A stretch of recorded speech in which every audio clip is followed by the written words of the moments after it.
अफ़गानिस्तान में elected government चली गई और उसके जगह तालिबान के द्वारा नियंत्रण स्थापित किया गया। ये खबर आज के तारीख में सारी दुनिया में चर्चा का विषय बना हुआ है। हर तरफ मीडिया में इसी की चर्चा हो रही है।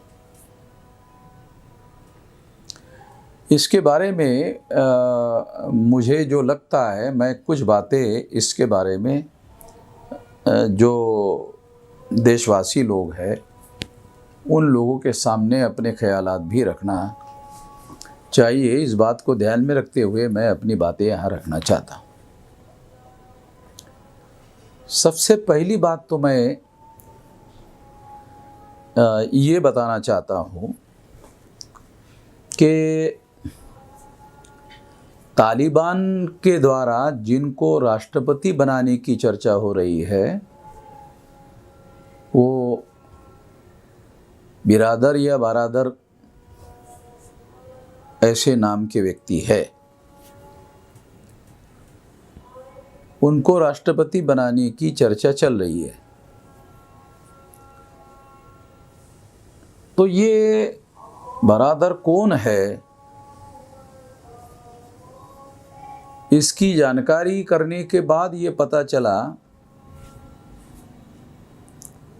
कि बारादर जो है इनको अमेरिका के कहने पर पाकिस्तान के जेल से रिहा किया गया 2018 में।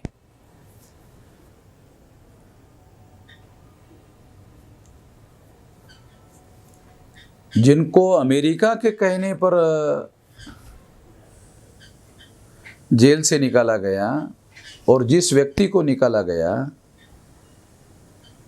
अमेरिका के कहने पर पाकिस्तान की सरकार ने उसको जेल से बाहर निकाला,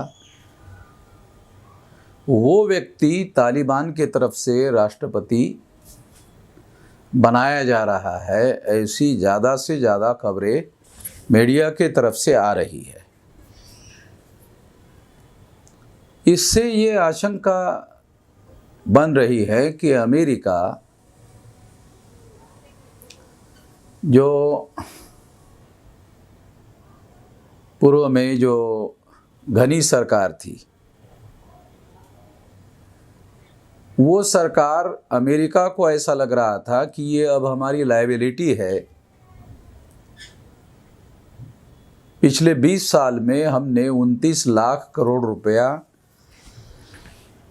अफगानिस्तान पर खर्चा किया। 29 लाख करोड़ रुपया बहुत बड़ी रकम होती है, बहुत बड़ी राशि होती है। तो अमेरिका को ऐसे लगा कि अब हमें वहाँ रहने का कोई इंटरनेशनल पॉलिटिक्स में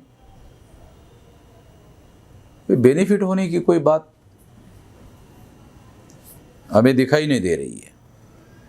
इस बात को ध्यान में रखते हुए अमेरिका ने स्ट्रेटेजी प्लान की कि अभी अफगानिस्तान से हमको बाहर निकलना चाहिए और इसके लिए अमेरिका ने जिस तालिबान के व्यक्ति को अभी वहाँ राष्ट्रपति बनाए जाने की ज़्यादा चर्चा हो रही है, उसको पाकिस्तान के जेल से अमेरिका के कहने पर छोड़ा गया।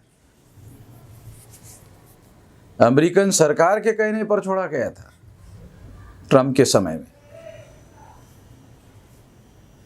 उसी पॉलिसी पर बाइडेन गवर्नमेंट काम कर रही है। जब उनको जेल से छोड़ा गया, उसके पहले ही समग्र स्ट्रेटेजी अफगानिस्तान से बाहर निकलने की स्ट्रेटेजी अमेरिका ने बनाई होगी। तो अमेरिका को वहाँ ऐसी गवर्नमेंट चाहिए थी जिससे अमेरिका को किसी प्रकार की कोई लायबिलिटी लेना ना पड़े और वो ऐसी गवर्नमेंट आए जो अफगानिस्तान की जिम्मेदारी संभालने का काम करे। तो इसके लिए उनको तालिबान के लोग उपयुक्त लगे, इसलिए अमेरिका के पहल पर ही तालिबान के साथ चर्चा शुरू की गई। जब अमेरिका को मानने वाली गवर्नमेंट अफगानिस्तान में थी, इसके बावजूद भी अमेरिका ने तालिबान के लोगों के साथ में चर्चा शुरू की थी।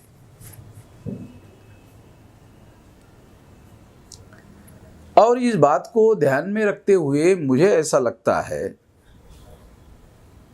कि तालिबान की सरकार को लाने का सारा प्लान अमेरिकन गवर्नमेंट का बनाया हुआ है। जो भी तथ्य और जो भी फैक्ट सामने आ रहे हैं, उसके आधार पर मेरी ये राय बनी। और पर्दे के पीछे इस चर्चा में भारत सरकार शामिल है, इसमें पाकिस्तान शामिल है, इसमें चाइना शामिल है, रूस शामिल है, ये सारे लोग इसमें शामिल हैं। और ऐसा लगता है कि दोहा में जो चर्चाएं हो रही है, उस चर्चा में अमेरिका ने तालिबान से ये एश्योरेंस लिया होगा कि आपकी सरकार हम वहाँ लाएंगे तो आपको जो पहली रेजिम थी तालिबान की, मुल्ला उमर के नेतृत्व में, उस तरीके से आप लोगों को काम नहीं करना होगा। तो जो डेमोक्रेटिक वैल्यूज़ है उसको ध्यान में रखते हुए काम करना होगा, लिबरल तरीका अपनाना होगा, महिलाओं को अधिकार बहाल करना होगा, और अफगानिस्तान के भूमि का दूसरे देश के लोगों को आतंकवाद को पनाह देने के लिए उपयोग करने के लिए मना करना होगा। ये सारी बातें पर्दे के पीछे दोहा में चर्चा में तालिबान के साथ चर्चा हुई होगी और उसके तहत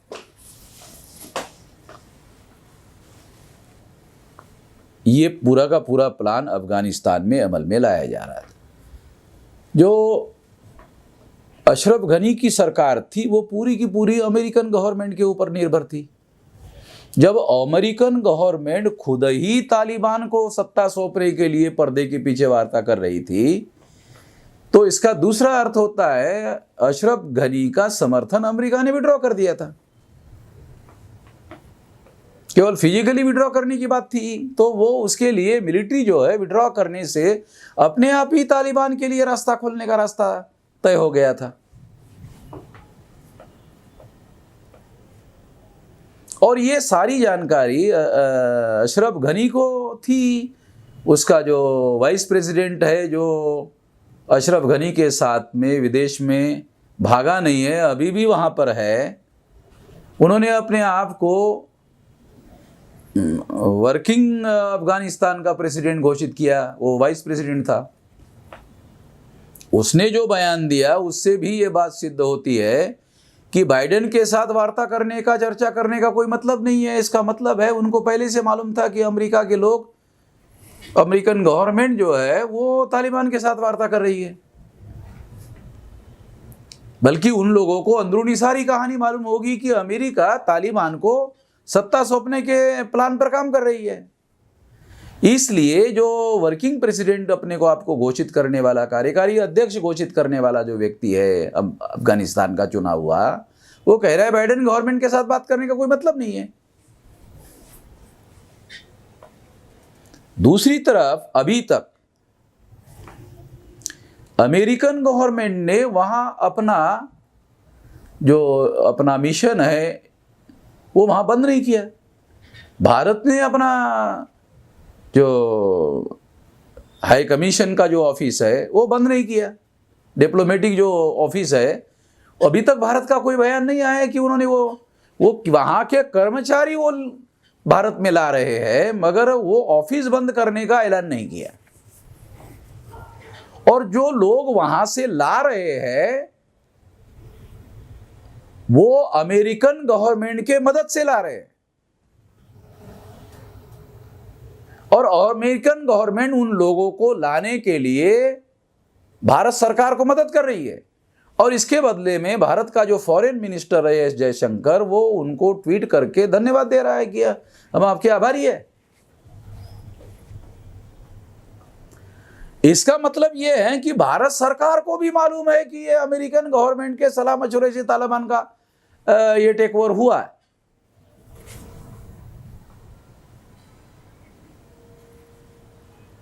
ये जो बहुत सारी घटनाएं बता रही है। दूसरा, 6,000 की फौज जो है वो जो काबुल का जो इंटरनेशनल एयरपोर्ट है उसमें अभी भी वो अमेरिकन लोगों के नियंत्रण में है, और उनके साथ तालिबान के मिलिट्री ने या तालिबान के फौज ने उनके साथ किसी प्रकार की कोई लड़ाई की, ऐसा कोई खबर नहीं है।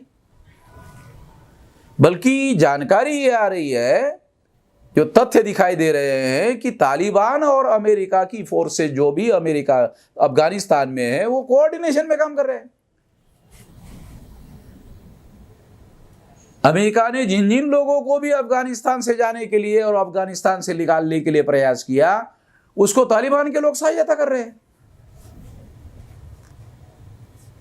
और तालिबान के लोगों ने जो लिबरल फेस घोषित किया कि महिलाएं भी सत्ता में शामिल हो सकती है, महिलाएं पढ़ाई लिखाई का भी काम कर सकती है, नौकरियों में भी कर सकती है, मीडिया के लोगों को भी सरकार को क्रिटिसाइज करने का हक होगा, ये तो सारी की सारी वेस्टर्न डेमोक्रेसी का जो कॉन्सेप्ट है वो इस्लामिक ढांचे में स्वीकार किया जा रहा है। तो ये दोहा में जो चर्चा हो रही है वो तो पूरी तरह से, मेरा ऐसा मानना है कि ये पूरी तरह से तालिबान को लाने की पटकथा पर्दे के पीछे अमेरिका ने लिखी और उस पर अमल करने के लिए अमेरिका ने ये काम किया, और ये सारी एपिसोड में पाकिस्तान भी अमेरिका के कोऑर्डिनेशन और कंसल्टेशन में शामिल है। और जो घटनाएं सामने आ रही है उसके आधार पर यह बात मैं कह रहा हूं, चूंकि आज के तारीख में ये बात डिस्क्लोज नहीं की जा रही है, मगर आने वाले समय में परिस्थितियां पूरी तरह से शांत होने के बाद में ये सारी बातें सामने लाई जा सकती है, आएगी। खुद अमेरिका, रशिया, चाइना, ये सारे लोग जो है ये बातें घोषित कर देंगे, ऐसा लगता है।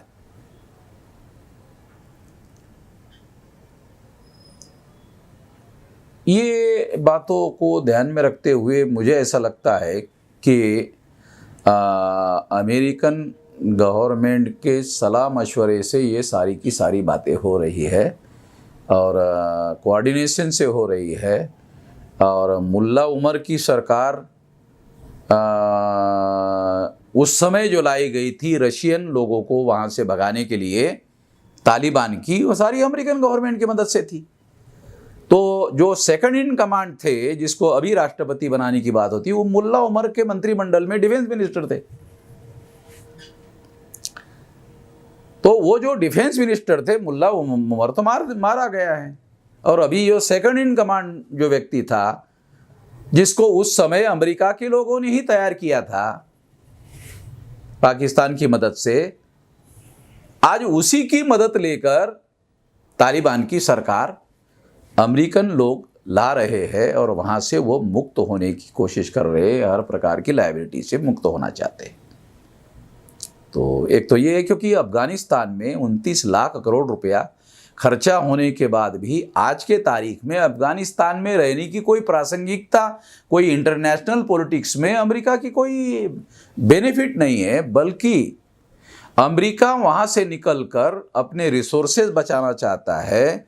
और जो इंटरनेशनल पॉलिटिक्स में चाइना ने जो चुनौती खड़ी की हुई है, उस चुनौती का मुकाबला करने के लिए उस रिसोर्सेज का भविष्य में उपयोग करना चाहता है, और उसके लिए इंटरनेशनल लेवल पर जो नई चुनौती खड़ी हुई है उस दिशा में उसको ज़्यादा ध्यान देना है।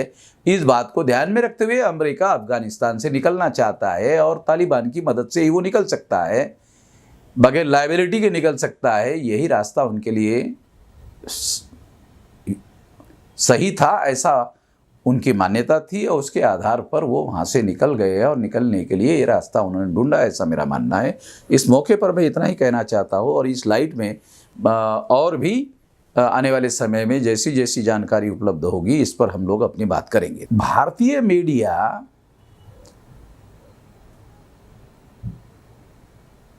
तालिबान एक आतंकवादी संगठन है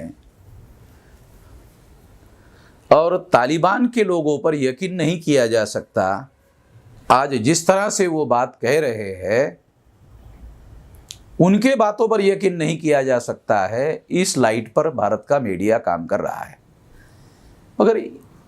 अगर ये इस लाइट पर भारत का मीडिया काम कर रहा है तो भारत सरकार तो तालिबान से वार्ता कर रही है। अमेरिका की मदद से तालिबान के साथ भारत सरकार भी वार्ता में शामिल है।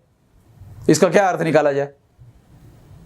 इसका मतलब है कुछ दिन के बाद भारत सरकार का भी ऐसे बयान आ जाएगा कि हम तालिबान के साथ, यदि तालिबान अपने भूमि का उपयोग आतंकवाद के लिए, पनाह देने के लिए नहीं होने देने के लिए रजामंद है, तो हम तालिबान सरकार के साथ में मिलजुल कर काम करने के लिए तैयार है। ऐसा बयान कला सकता है भारत सरकार का। ज़्यादा संभावना यही है जो मैं कह रहा।